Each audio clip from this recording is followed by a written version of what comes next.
Hi friends, അപ്പോൾ ഇന്നത്തെ video എന്ന് പറയുന്നത് നമ്മൾ കാർ മ്യൂസിയത്തിലേക്കാണ് കേട്ടോ പോകുന്നത്. അപ്പോൾ അവിടുത്തെ വിശേഷങ്ങളാണ് ഇന്ന് നമ്മൾ ഷെയർ ചെയ്യുന്നത്. ഫസ്റ്റ് ടൈമാണ് ഇങ്ങനൊരു മ്യൂസിയം കാണുന്നത് കേൾക്കുന്നത് കേട്ടോ. അപ്പോൾ ഇവിടുത്തെ പ്രത്യേകത എന്ന് പറയുന്നത് ഗാന്ധിജി പണ്ട് കർണാടകയിൽ വന്ന സമയത്ത് ഉപയോഗിച്ച കാറ്, അതുപോലെ തന്നെ മൈസൂർ രാജാവ് ഉപയോഗിച്ച കാറ്, അങ്ങനെ തുടങ്ങിയ ഒരുപാട് പ്രത്യേകതകളുള്ള കാറുകളൊക്കെ ഈ മ്യൂസിയത്തിൽ വന്നാൽ കാണാൻ കഴിയും കേട്ടോ. സ്ഥിതി ചെയ്യുന്നത് മൈസൂരാണ്.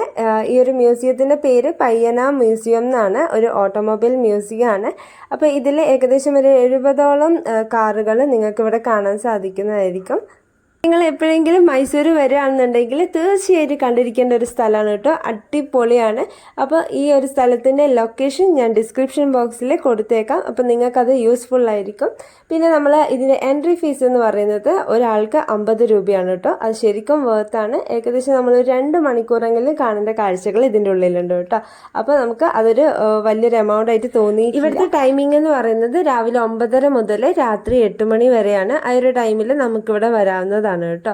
പിന്നെ നമ്മുടെ ഇതിൻ്റെ ഉള്ളിലെ കാഴ്ചകളൊക്കെ ഒന്ന് പെട്ടെന്ന് ഓടിച്ച് കാണിക്കുകയാണ്. കാരണം 2 മണിക്കൂറൊക്കെ ഡീറ്റെയിൽ ആയിട്ട് കാണിക്കുക എന്ന് പറയുമ്പം വീഡിയോ കുറച്ച് ലെങ്തി ആയി പോവും. അതുകൊണ്ട് ജസ്റ്റ് ഞാനിങ്ങനെ ഓടിച്ച് കാണിച്ചേക്കാം. അപ്പം നിങ്ങൾക്ക് ഇഷ്ടമാവുകയാണെങ്കിൽ തീർച്ചയായിട്ടും വരാൻ പറ്റുന്നവരൊക്കെ ഒന്ന് വന്ന് കണ്ട് നോക്കുക കേട്ടോ. കാരണം നമ്മളെ ഇപ്പോഴത്തെ കാറുകളെ പറ്റിയിട്ടൊക്കെ എല്ലാവർക്കും നല്ല അറിവൊക്കെ ഉണ്ടാവും. പക്ഷേ ഇതിന് മുമ്പ് എങ്ങനെയായിരുന്നു, എന്താണ് ഇതിൻ്റെ ചരിത്രം എന്ന് അറിയാത്തവർക്ക് അത് പഠിക്കാൻ താല്പര്യമുള്ളവർക്കൊക്കെ നല്ല യൂസ്ഫുള്ളാണ് ഇവിടെ വരുന്നത് കേട്ടോ. ഇതാണ് ഗാന്ധിജി ഉപയോഗിച്ചിരുന്ന കാറ്.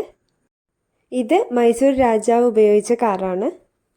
നമ്മുടെ ചാനൽ ആദ്യമായിട്ട് കാണുന്ന ആളാണെങ്കിൽ ഒന്ന് സബ്സ്ക്രൈബ് ചെയ്തിട്ട് സപ്പോർട്ട് ചെയ്യണം കേട്ടോ. വീഡിയോ ഇഷ്ടപ്പെട്ടാൽ ലൈക്ക് ചെയ്യാനും മറക്കരുത്. അപ്പോൾ നിങ്ങളെല്ലാവരും വീഡിയോ കണ്ടിട്ട് എൻജോയ് ചെയ്യും.